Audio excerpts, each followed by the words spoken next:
আমার নতুন একটি ব্লগে তোমাদের অনেক অনেক স্বাগত। আশা করি ভালো আছো। তো দেখো, বাড়িতে তো এসছি সেই কি বলে আবার সেই পুরনো নিয়ম, পুরনো রুটিন। দুদিন মার কাছে থেকে এসেছি, কিন্তু শান্তি পাইনি জানো। এত তাড়াতাড়ি মার কাছে ভেবেছিলাম এক সপ্তাহের মতো থাকবো, কিন্তু এমন কাজের চাপ, এমন কাজের সাথে আমি যুক্ত, টাকা কম কাজ বেশি। তো সেখান থেকে আমি থাকতে পারিনি, অনেকটা সমস্যা হয়েছে। আর মার শরীরটা একদমই ভালো না, থাকলে পরে ভালো লাগতো, মা আর একটু খাওয়া দাওয়া ঠিক হতো, কিন্তু এ প্রচণ্ড গরম। আমি না মাকে হেল্প করব কি, উল্টে মা আমাকে হেল্প করতে হয়, আমাকে হেল্প করতে হয়। কারণ মেয়েকে নিয়ে আমি পারি না কাজ করতে। ও খুব দুষ্টুমি করে, আর প্রচণ্ড গরম, ছেলে মেয়ে একদম অস্থির হয়ে যায়। আর মা যদি ওখানে ছেলেকে নিয়ে থাকে বা একা থাকে, একটু রেস্ট হয়, কিন্তু মা ঠিক মতো খাওয়া দাওয়া করে না, যার জন্য কি বলবো, কেমন একটা লাগে, শরীরটা দুর্বল হয়ে গেছে মার। আর দাদা বৌদি তো বাড়িতে নেই, যার জন্য খাওয়া দাওয়া একদম ঠিক হয় না। আমার খুব লো প্রেশার, কয়েকদিনে না কেমন হয়ে গেছে, মার জন্য খুব চিন্তা, সবসময় চিন্তায় থাকি যে মাকে কী করে ভালো রাখবো, কিন্তু সেটা যতটা ভালো রাখার দায়িত্ব সেটা পারি না। ওই অধম সন্তান আমরা, দুই ভাই বোন, মায়ের মাকে ভালো রাখার মতো ক্ষমতা আমাদের নেই। যতটা আমি চেয়েছি মাকে এইভাবে রাখবো, সেটা পারি না। তো ভগবানের কাছে আশা করি আমি সেই জিনিসটা যাতে করতে পারি, মাকে ভালো রাখতে পারি, সেই সামর্থ্যটা আমাকে দিক। আর কি বলবো, চলো এই যে রান্না শুরু করেছি। এখানে করেছি দেখো, এখানে ভেন্ডি ভাজা করেছি একটু, আর হলুদ, লঙ্কা গুঁড়ি আর হচ্ছে সে দিয়ে, আর এখানে এই যে সয়াবিন ভেজে রেখেছি, নিরামিষ সয়াবিন করবো।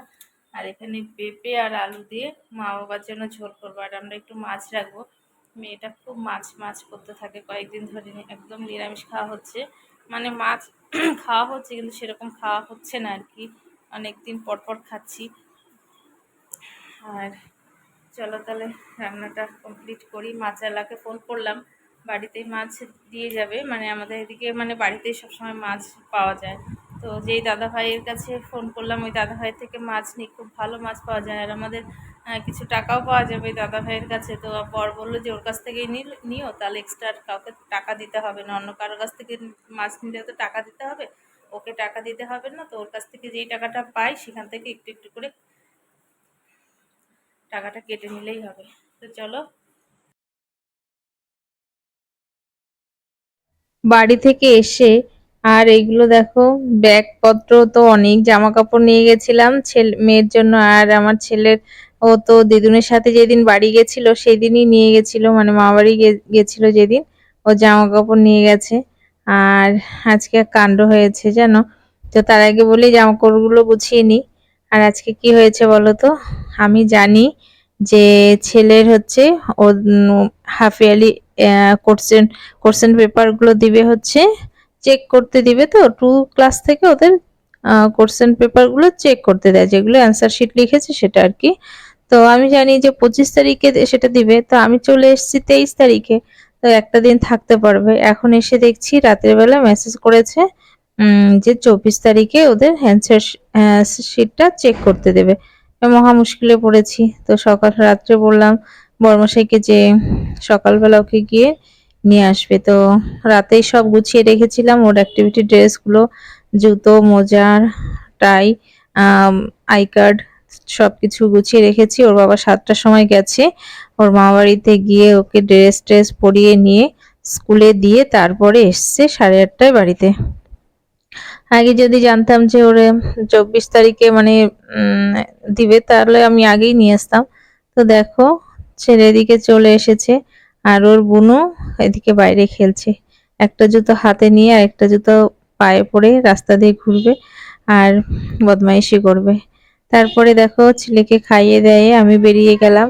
আমাদের এখানে একটা স্কুল খুলছে, নতুন ওপেনিং হবে, তো সেখানে আমার বায়োডাটা জমা দিতে গেলাম।